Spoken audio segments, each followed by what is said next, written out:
欢迎收看百大一言堂，我是陈雅玲。全台湾心律不整的病患占总人口数的2%，而且一旦有了心律不整，中风的几率就比一般人高出5倍之多。心律不整究竟为什么这么恐怖？我们又可以怎么预防呢？今天我们邀请到台中荣民总医院院长，同时也是首创台北方法的心脏权威陈世安医师，带您了解心脏的秘密。陈世安医师专精心律不整的治疗，曾发表独步全球的心房颤动电烧术，被美国心律医学会誉为台北方法。他打造全球顶尖的心律不整医疗团队，引领台湾在心脏医学领域走向世界舞台。院长呢，除了是心脏科权威之外，哇哦，你2024年又获选第13届的工研院院士。这个工研院士特别要讲一下，跟你同一届的有 NVIDIA 的黄仁勋，有 AMD 的苏姿丰等等，都是科技人哦。好，主要是在做这个智慧医疗的部分嘛。台中荣总也荣获2025年全球100大最佳智慧医院，哇，也获此殊荣，是全台唯一入选100大的医院。在您带领之下，台中荣总有这么好的成绩，这跟科技相关，我们等会来聊。在心律不整这方面，心脏科应该也有很多的层面哦。对，您当时怎么会想到要专攻这个心律不整？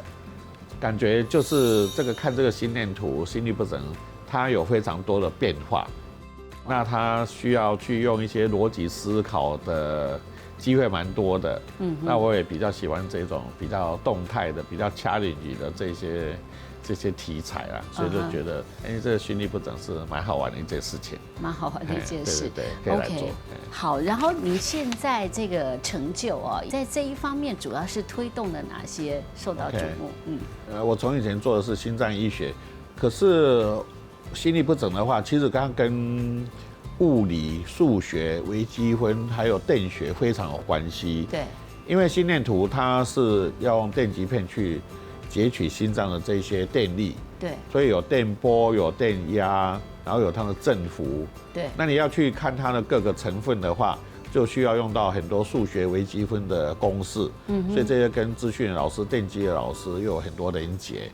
所以我从民国80几年的时候就跟很多这些理工科老师有蛮多的这些合作关系，我们也研发出蛮多软体啊，或是有蛮多这些科学啊、理工方面的这些理论都有研发出来。所以当这个数位科技进入我们的各行各业的时候，我对于这一项的话就蛮容易接受，而且不陌生啦。是，所以因为它毕竟在我的心律不整的整个研发或者在治疗的历程里面是占了一个蛮重要的一个角色。所以就是因为这样的以前有这样的一个背景，所以对于医疗科技的话呢，在嫁接上就是还蛮快速的。呀。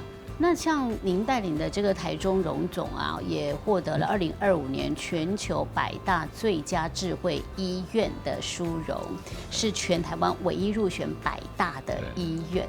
所以这怎么办到的？其实我在台北荣总当副院长的时候，那时候我们的张德敏院长就说要成立数位医疗委员会，就智慧医疗委员会。那时候我是担任第1任的执行长，所以我那时候就走过这条路，大概走了2年半。那到台中荣总之后，我就把这个数位医疗委员会是更把它扩大，数位转型是一件非常重要的事情。做这种数位医疗，并不是只有在研发这个 AI 的程式，我们是整个做数位转型。几个很大的一个重点，数位转型是增进医院管理还有医疗的各项的效率。第二个是增进病人我们帮他服务的医疗品质还有安全。所以这个就是数位化可以提供我们很好的作为啊。你唯有把这个数位转型把它做得好，你各项数据都是非常漂亮、非常健康的数据。你的 AI 自然而然就产生了。那所以现在这个医疗科技在这个领域上面，做到有哪些这个新的发展吗？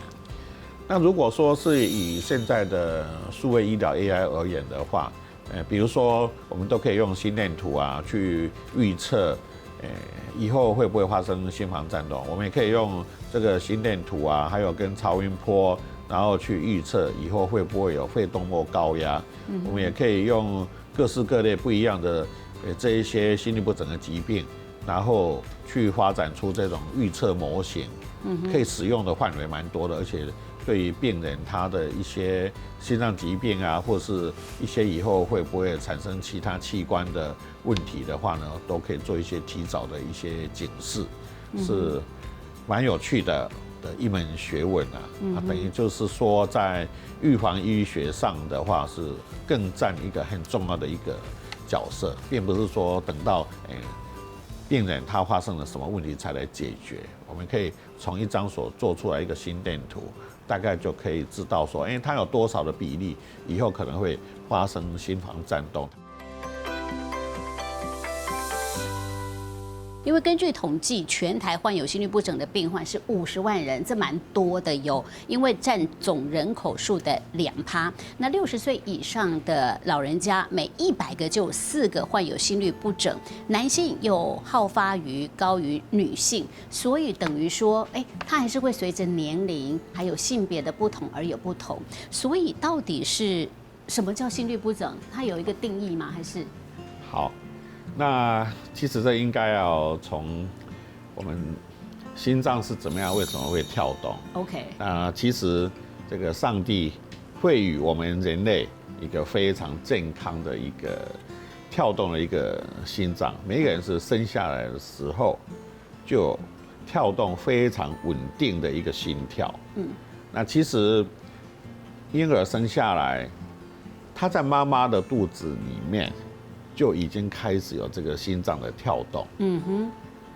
那生下来之后的小 baby， 他的心跳的速度是蛮快的，会到120啊，甚至到150啊，每分钟。那但是随着这个年纪的增加的话，到我们50岁、60岁以上的话呢，心跳大概会慢慢下降到60跳左右，那甚至70、80岁的高龄长者，他们的心跳可能会到达50跳或者是40跳。所以随着年龄增长是会越来越慢。对，会越来的越慢这样子。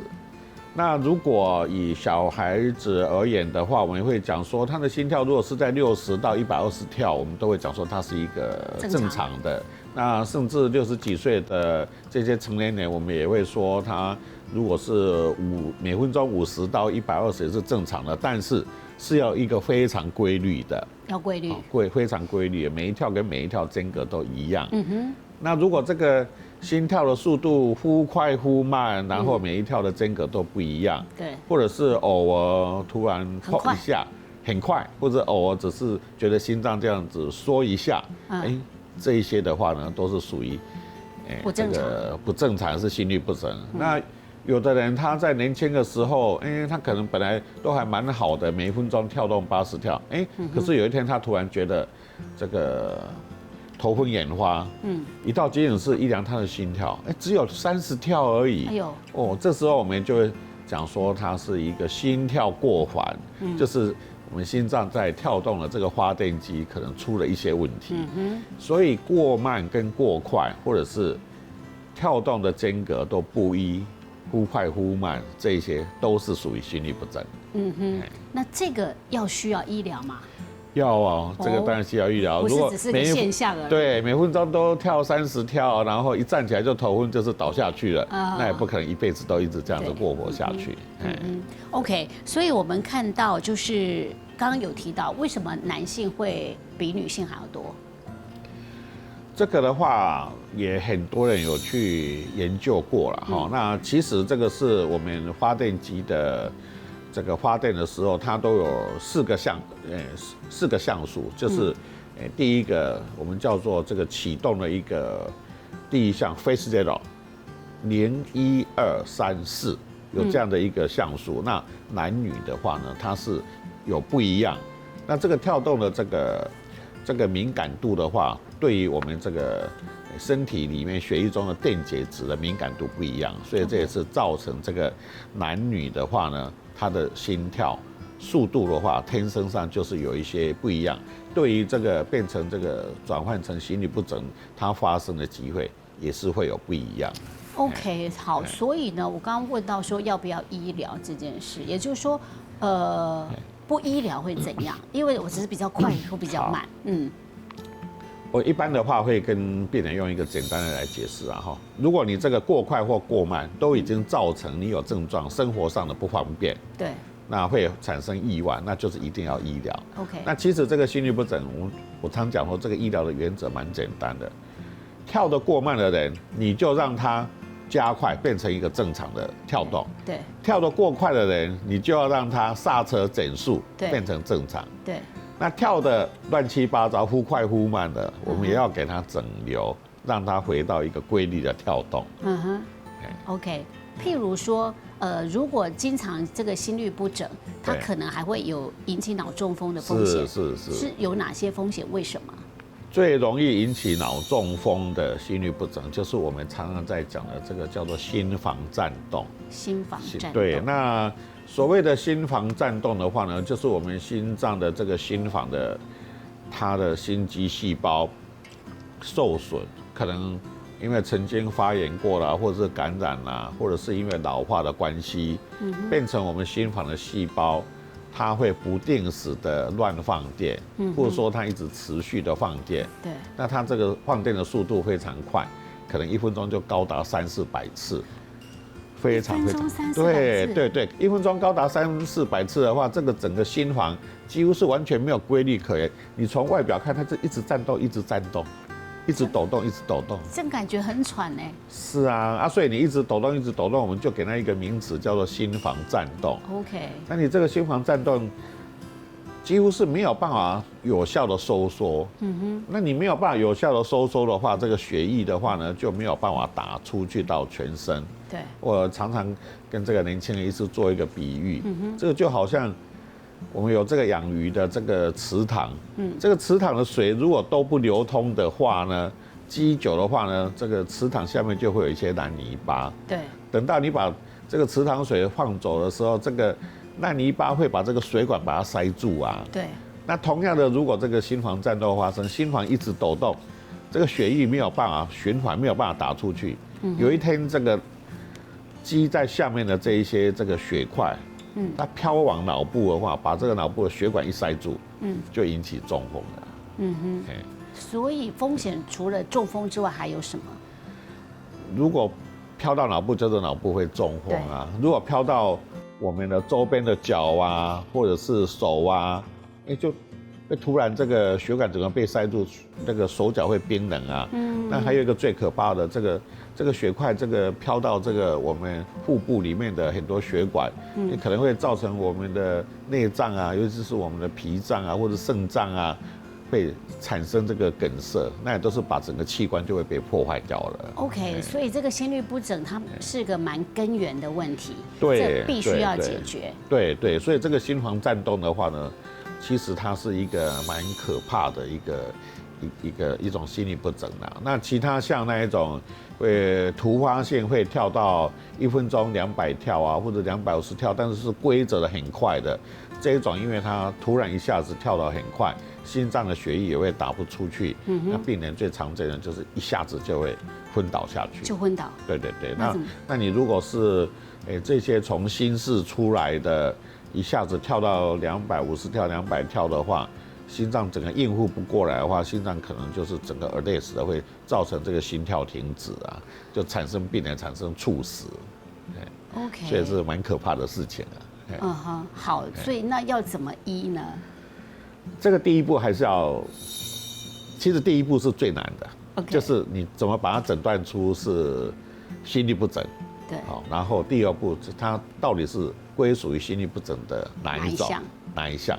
然后我们再看看病人的情况怎么样子，然后再做最好的、最精准的治疗。这个就很专业了，必须要医生去判断。对。总之，如果发现就是心律不整，不要忽视它。对。我们要去这个看心脏科，了解说是什么原因。那通常这个原因是找得出来的哈。其实绝大部分的心律不整都是可以找得出原因。所以它基本上会有哪些原因？一般的一个是心房颤动嘛，哈。其实，在成年人以后最常见，尤其高龄之后最常见的就是心房颤动。OK。那一般成年人最常碰到的可能就是一般的心室性的早期收缩，就是突然心脏突然缩一下，或者突然跳一下这样子。那在更年轻的这些朋友们，如果突然心脏一下子跳动非常的快，那这一些就是心脏里面多了一条啊，或是一条不正常的线路，或者多了一个不正常的放电点，大概是这样的一个情形。那如果说我就觉得我经常心悸啊，那这个有需要做些什么吗？如果有常常心悸，比如说来看诊的时候，医师问诊，知道说，你几乎是每天都会这样心悸，那除了做心电图以外，大概就医师会开这个24小时心电图，因为你几乎是每一天嘛，每一天的话，那我今天给你做一个24小时心电图，理论上应该就是可以录到你心悸的时候不舒服的地方。OK， 譬如说我们如果看有些男女生对望的时候呢，他突然小鹿乱撞，你的心跳加快了，这个就完全不算嘛，这是一个正常现象。这是一个正常现象，对，这是正常的快，但是我们绝大部分的病人他都可以分得出他是正常的快，或者是说他是这种真的有心律不整的快。比如说，我曾经也蛮多病人，他真的发作的时候，大概心跳会到150跳、180跳，我就问他说，那你是不是在打篮球或者跑步的时候，你心跳也会到150、180？他说对，没有错。我跟他说，可是你运动的时候跳到180跳，跟你真正发作的时候跳到180跳，感觉不一样嘛？他说对，差的相当的多。所以这个时候就是可以分出说那种病态的180跳的感觉。对，因为我们如果运动180跳，这正常嘛，哈。是。对，但是我不运动，我也180，这就有问题了，就要赶快去看医生。那感觉就完全不一样。所以还有啊，就是有时候我们紧张，有没有就开始心跳很快？是，这不要紧嘛，对吧？这不要紧，这不要紧。还有一种也是恐慌的情况。对，恐慌症。其实我觉得一些恐慌症的病人有时候是。蛮需要多被关注的，因为也是有一些病人他是有恐慌症，然后他真的有合并心律不整，可是他每一次去，有时候医师都跟他说，你这是恐慌症，你是恐慌症，可是他有一天他来找到我们心律不整的医师，我们给他做了一些检查，说，真的就是抓到他确实是有心律不整了，结果你把他的心律不整医好之后，他的恐慌症他也少了很多了，所以这个恐慌症跟是不是？心律不整引起的恐慌症，或者恐慌症合并心律不整，这也是要很小心的去给他解读。所以到底谁是因，谁是果？看起来的话，心律不整常常发作会引起恐慌的几率是不多啦。OK， 那有恐慌症的这些病人们，他引起的心律不整速度一般而言不会快到那种像150、180啦，大概就是会从120、130，而且会合并，就好像心脏跳得比较大力的感觉，看起来话那种主诉的那种症状还是不太一样。OK， 所以如果恐慌症的人，对，他有心律不整，这相对是比较正常。恐慌症有心律不整的话，这一些的族群可能真的是比较少一点，因为恐慌症它引起跳快的这种，它是一种生理性的反应。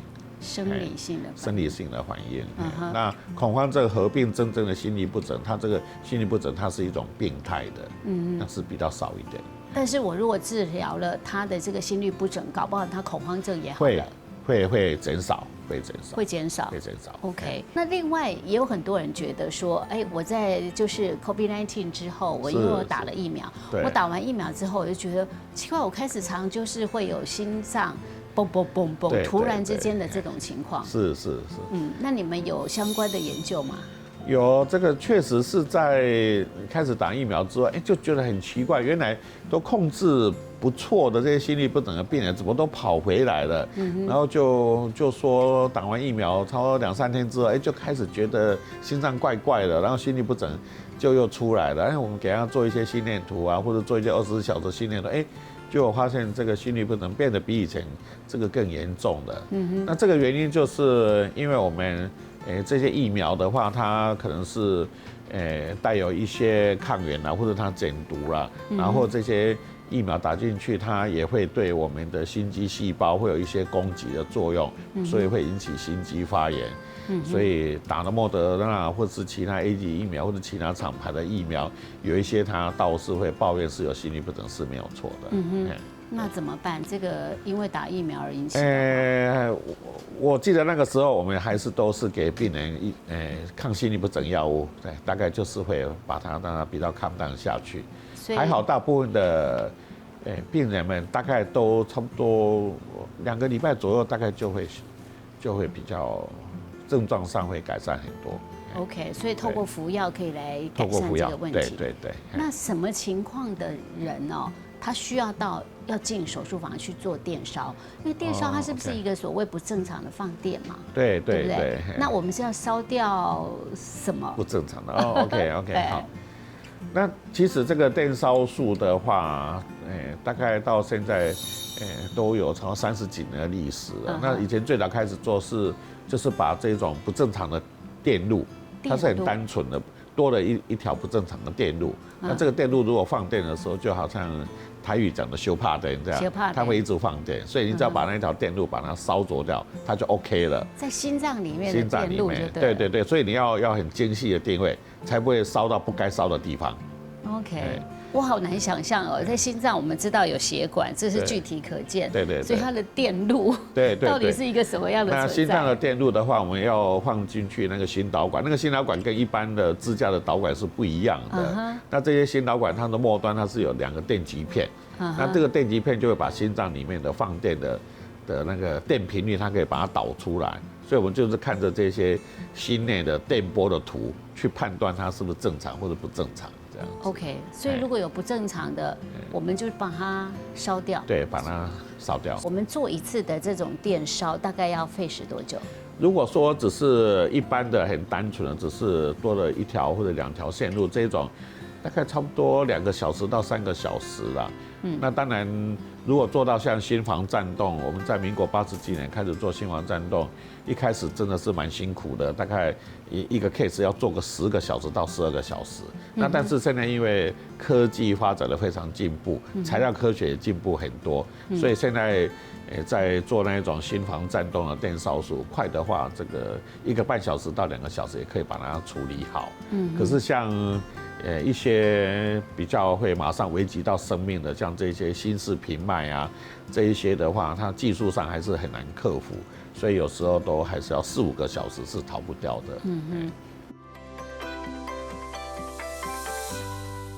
大家都知道，就是院长哦，你有一个这个电烧术，就是心房颤动的这个电烧术，然后又称为叫做台北方法。对，为什么？为什么叫做台北方法 ？OK， 那因为我们的台湾的团队大概从民国86年的时候就开始研究这个心房颤动电烧术，那是全球只有另外一个中心是在法国的这个波尔多，红葡萄酒最有名的地方的波尔多，那个海沙基尔教授，他也大概是民国86年、87年开始研究，但是我们这2个团队完全没有任何隶属关系。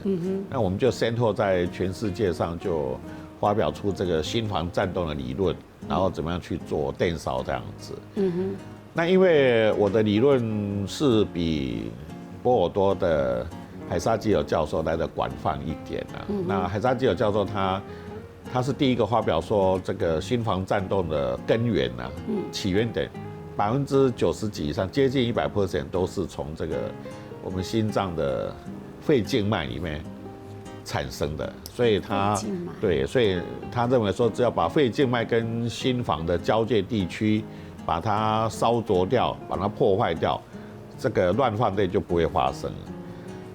可是我跟我的团队的成员，我们经过很精细的定位，我们发现大概超过15% 左右的这一些心房颤动，它不是从这个肺静脉来的，它是从肺静脉以外的心房产生出来的，所以我们这个理论就叫做是非肺静脉的起源点的理论。OK。但是我在民国88年、89年这个在美国演讲发表这个理论的时候，就没有人相信我。哦，尤其是这个法国的海沙基尔教授，他听到我这个理论，他更是这个非常非常的生气。哦，只要我讲这个非肺静脉，我讲完之后，他一定是站起来反驳我。哦，可是这个对的事情就是对的啦，这个不怕任何考验。所以后来这个美国几个非常有名的中心，包括这个密西根大学，还有费城大学，他们也都发现有10几个%左右是从肺静脉出来。他们发现了这个非肺静脉的这个比例几乎跟我是一样，而且都印证我所定位出来的非肺静脉的这些起源点几乎都是完全吻合的。千禧年刚过的时候，有一天这个美国心理医学会的主席，也是这个杂志的主编，他就写信给我，他说请我写一篇文章，就是要讲这个心房颤动的电烧术，然后他就跟我讲，你就讲说叫做台北 approach， 就是台北方法。所以我这个台北方法不是我自己取它叫台北方法，这个是美国心理医学会为了要让我这个技术让全球人也知道，所以他就特别叫我写台北方法。那当然后来很多这个国外的这些医学会都常常邀请我去演讲，也都是直接讲台北 approach、台北 strategy，用这个演讲的标题。所以后来这个很多这些国外的教科书啊，或者国外的演讲，只要提到这个非肺静脉的这个理论，一定都是请我或者我的团队的成员来跟全世界的人阐述这个理论，也教大家说你怎么样去把这个非肺静脉的这个起源点这些把它定位好，然后把它做烧掉。OK， 是这样的一个缘由。了解，哇，那你真的是创了这个台北方法，然后呢，就是造福了很多的这个病患哦，让他们也得到一个正确的一个治疗。对，因为多了这个非肺静脉这个理论的话，大概造福了10到15% 的病人，这个成功率可以更加提升上去。OK， 好，那如果说对一般小老百姓来说，哎呦，我常觉得我会心悸啊，我这里跳动好像不太正常，那这个时候我就应该去看医生吗？还是我要怎么知道我到底是不是需要是医疗的情况，或者是造成一个什么现象，那个就真的要去看医生。我觉得就是说，自己感觉到自己心跳有怪怪的不舒服的时候，那就一定要赶快去看医生，这是一定的。但是有一件情形还是要提醒一下这个各位观众，比如说这个心房颤动，心房颤动大概是有1半以上的人，他是没有症状的。没有症状，因为它跳动是非常的不稳定，没有规则性，可是它的速度不快。它速度可能是在8、90跳，稍微快一点点而已，但是还在正常范围里面。对，所以他不以为是啊，然后他也没有特别的感觉啊。等到有一天，他突然发生中风了，去到急诊室，那急诊室的医师给他做一张心电图，结果出来是心房颤动，他就是第一次才知道他是心房颤动。所以平常自己是无感。无感，有1半以上的病人是无感。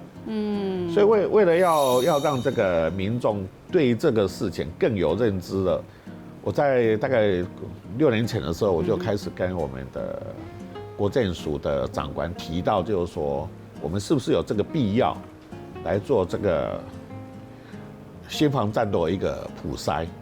那但是我们台湾的民众，我们2200多万嘛。那你如果在大城市，比如像台北，这个大城市，这个就医很方便，但医疗资源都是非常的丰富。对。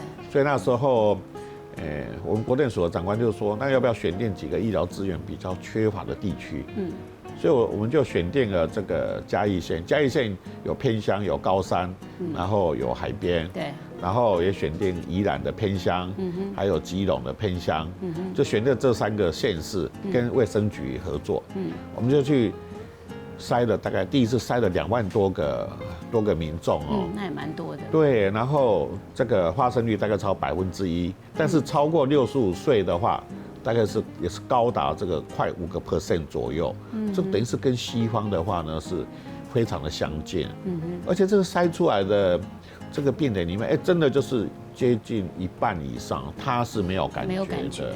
那但是我们也就是把这些筛出来这些病人，我们名单都有给卫生局，卫生局就通知这些民众们，就是要到这些心脏专科医师那边去做检查。后来我到台东荣总服务之后，因为有一天那个南投的卫生局局长啊，陈南松局长他就打电话给我，他说。陈院长，你们以前在3个县市所做的这个心房颤动的普筛非常有意思，他们真的是为了民众，真的是非常的热心，他们去筛了4万多个民众，比我们以前3个县市2万多人还多，真的也是所发现的比例跟我们在其他县市都差不多，所以才会觉得这真的是蛮有意义的一件事情啊。那心房颤动要怎么筛啊？对，讲到这个筛检的问题，这又是一门很大的学问哈。那因为是不是要做这个全国的普筛，这个每个国家都有不一样的意见那在欧洲的国家，他们是比较期望做很多筛检其实在欧洲的国家都有人在做筛检。那美国人的话，他也是幅员广大，所以美国最后他的卫福部是没有来进行这样的一个的筛检那我们在台湾就是跟国健署开始合作嘛。那其实筛检的话呢，最基本的一个方式就是做一张心电图，看看你做心电图的那个时候是不是有录到心房颤动。那当然这个不是一个100%的一个绝对的方式嘛，但是这至少是一个简单可行的方式。可是你想到说每一位病人都要躺下来，身上贴满这个电极，再做心电图，至少要花个5分钟啊。那也是在这几年，因为科技的进步，还有数位医疗这个 AI 的进步，所以后来我们就采用这个路体公司的这一些这个录心电图，只是一个单导程，你只要2手按压下去，2只手指就是一个双击，然后它就可以感应你的心跳。那我们再按压下去，它连续记录30秒，然后上传云端，经过 AI 的判读，2分钟之内就给你一个答案，就可以知道有没有心房颤动，而且心电图也可以显示出来。所以我们去做普筛的时候，比如说到了一个里民的一个大家集会的一个地点，有好几百个里民在那边，那我们带了10台这个筛检的机器去，然后每一位病人来按压30秒，上传云端，2分钟答案就出来了。OK， 其实是蛮快的只是比较花人力的。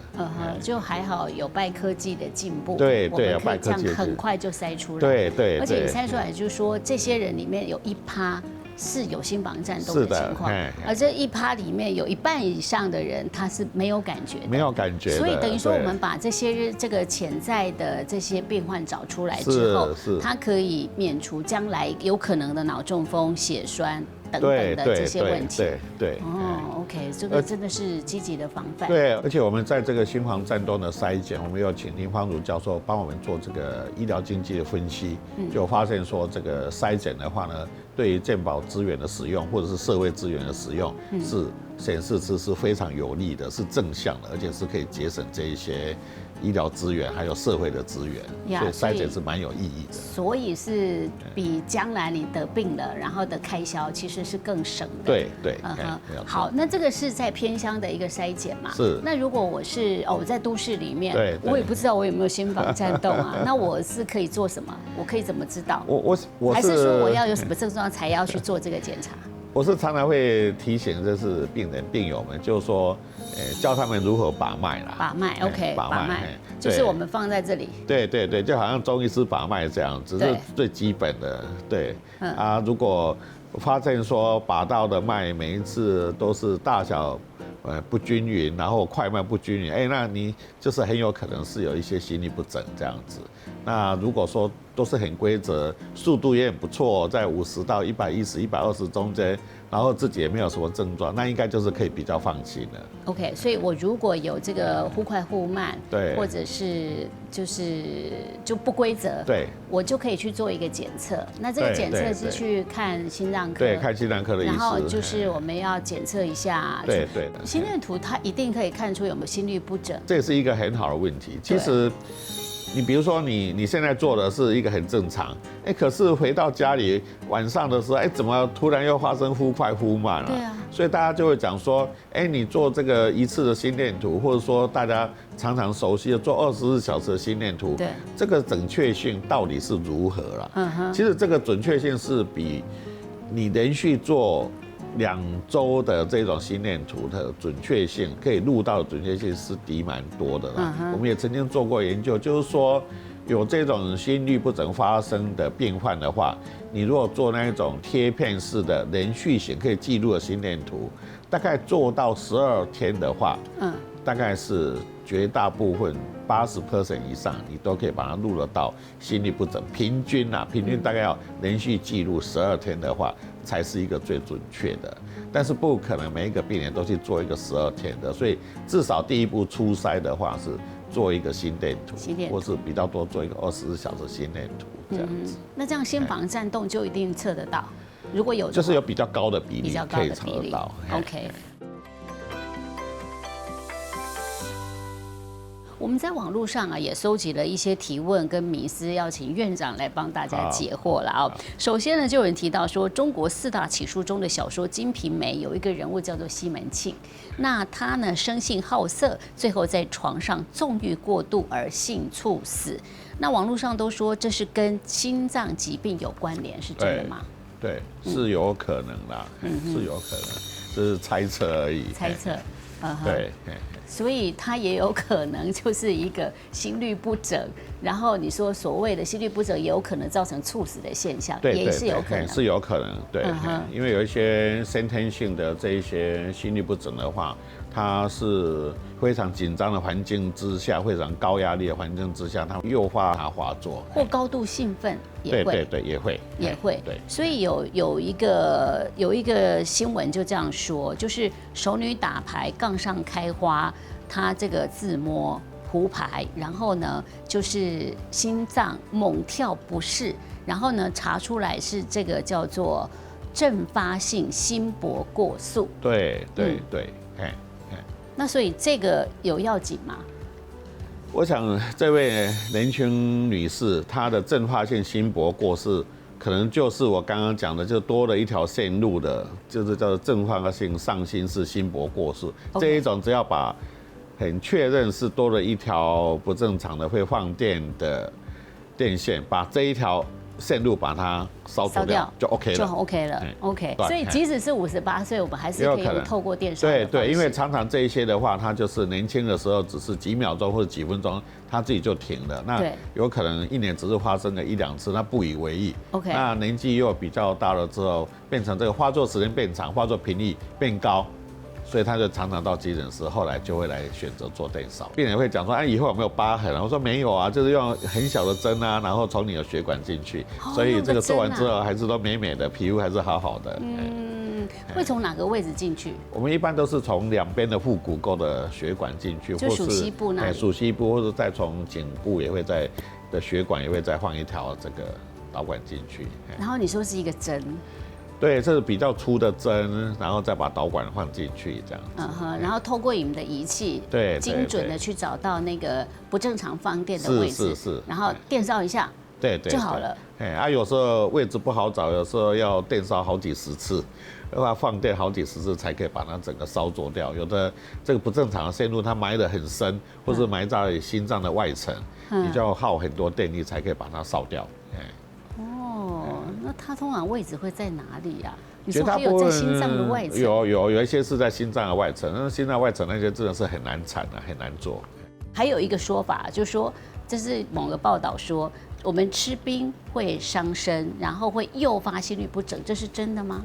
吃冰会诱发这个心律不整，这个不一定是完全正确啦，哈。对那你吃冰的话，当然你如果是非常冷的话，也是会诱发这个心脏受到太大的刺激，那也会有一些心律不整产生。那但是吃冰的话，一般是等于是把这个温度降下去，因为对，反而是对一些心律不整，它是反而是更不容易发生的。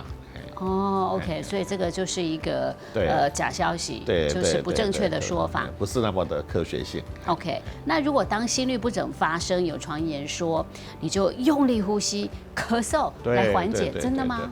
真的啊，这真的是有效，因为我们深呼吸在大力的吐气，或者深呼吸在大力咳嗽，这个时候会让我们的腹部的这个压力突然增加，然后会反射性的让我们这个副交感神经的活性变得很强。那这个副交感神经的活性一下子变得很强的话，它会把心脏的线路的放电，它会产生在一刹那之间，把它的活性会把它压制下去，所以可能它这个乱跳的情形就突然就 stop 了。是有这样的情形，我们也是会在这个门诊会教病人用这样的一个方法。譬如说嘞，我们如果觉得心跳很快的时候，就是可以深深的吸一口气，然后再这个我们会说把鼻子把它压住，然后大力吐气这样子。大力吐气 ，OK， 这就好比我们在搭飞机这个不平衡的时候用的方法是一样。对，没错。哦，那这可以让心跳恢复规律啊？几率不是那么的高啦，大概超过20% 上下这样。哦，那也还不错，有20%，可以当做一个方式啦。咳嗽也是。咳嗽也是，好悬哦。OK， 好，那心律不整的病患呢，在饮食上有没有需要注意哪些？我想，病人最常会抱怨的，应该是2种饮料啦，不是食物，就是咖啡跟茶叶啦。哦，刺激性。对，因为它是刺激性，它有咖啡碱，也有茶碱在里面。咖啡碱跟茶碱这2项就是最容易引起心肌细胞兴奋的物质啊，非常容易。OK。所以有心律不整的病人，我可能会跟他说。这个不可以喝咖啡，完全都不喝，他会很难过，就说喝少一点，然后浓度低一点，茶也是一样。那院长也因为做了太多这个手术，然后使得你自己椎间盘突出，对不对？对。那为什么？因为以前在30几年前的时候做这一些这个电烧术的时候，因为都是要在X 光机透视之下做嘛，那为了要防止这个透视的伤害，所以我们都要穿着铅衣。很重。对，那太明30年前的时候穿那个铅衣都非常重，一件铅衣的话，大概都超12到14个公斤，而且做的时间又很长。所以这个久了之后就有一些职业伤害啊，所以会造成这个椎间盘突出。哇，所以你是忍着痛这样子，在进行这些非常精细的手术。对，是那时候自己没有非常的注意这些职业伤害，是辛苦了。平常要做什么保健吗？我想规律的生活啦，还有运动啦，3餐饮食正常啊，这也是蛮好的保养的一个方式啦。然后有一点比较要注意的就是酒精之类对于这个心律不整还是蛮有关系的，就是喝越多酒越容易心房颤动，越容易早期收缩。对。所以上好是卖啉，还是用小可拄好就好。哪拢卖啉心情也不好，更容易生病或者心理病，所以一点点就好，适量就好了。像我觉得有时候就是难免这个吃饭的时候搭配点酒，我也觉得我喝了之后我心跳就加快。对，有的人是蛮明显的，就是加快的那个时间很短之间它就加快上去了，有的人是蛮敏感的。对，那如果这样就是我不适合喝酒，对不对？可以这么说啦，但是就少量慢慢喝。少量慢慢喝 ，OK。所以酒精也是一个造成对，是一个诱因。诱因嘛。对，有一些病人他喝 whisky， 喝很多，每次隔天早上就一直心律不整。我就跟他说，你不要喝 whisky， 因为那个酒精浓度太强了。他就说那要喝什么？我跟他说改喝葡萄酒好吗？他说葡萄酒没有感觉。我跟他说，可是你喝葡萄酒，你晚上没有感觉，但是你隔天早上你也不会感觉有心律不整啊。那你喝的威士忌很强，你这个感觉非常舒服，可是你隔天早上你就会感觉很不舒服啊，就心律不整。所以酒精的浓度过高的话是会这样，也是不太好。对。那也有一说什么睡前喝个红酒啊，对心脏比较好。这是 OK 的啦，这是都有做过实验，不过那个量的话是要在可行的范围之内，也是蛮低的，对不对？大概不要超过200cc 吧。那真的是蛮少的。OK， 那所以主要是饮料的部分。那哪些食物可以多吃吗？我想就是一般的食物大概就 OK 的啦。那其实，在食物的话，有一项还是要比较避免，就是辣的东西啦。辣。对，辣的东西也是很容易引起心律不整发生。OK， 但是比较刺激性，都是刺激性。酸的话比较不会，辣的话就比较容易，比较明显。对。OK， 从我的朋友或是这个病人身上也学习到很多，有这些规律运动啊，或是规律的这些饮食啊，比较清淡的饮食啊，这些人的话，我看他们的心脏的保养都算是蛮好的。对，所以真的是有时候想一想呢，对医生来说，然后医生告诉病人也是老生常谈，对，就是要运动，饮食均衡，对3餐要固定，就是要定时，对这些，但是我们可能都做不到。对，尤其是那个血糖啊，还有蛋白质胆固醇啊，还有血糖要把它控制好，很重要的血压也是要把它控制好。血压也是有。所以这个所谓三高问题，对，三高也是很容易引起这些心律不整的发生。所以这个都要注意到。对。好，今天呢带观众来了解有关您的这个权威专长哦，在这个心律不整方面，最后要跟观众朋友们什么样的一个建议？在这一方面要多注意些什么？OK， 我想。现在的医疗都是非常的进步，那在台湾就医也是很方便，就医资源也是都是很丰富了哈。但是我想还是要提醒各位观众朋友，自己的身体的保养、自己的健康也是要自己去维护去就医都已经是第2步了。对，所以这个还是要站在这个预防医学的观点自己好好的把自己的身体把它保养好。那有哪一些身体上有不舒服，自己的身体在跟你讲话的时候，就要好好的回复，就要好好的去就医，或者是要改变一下自己的生活形态，让自己的各项的健康指数能够变得更好。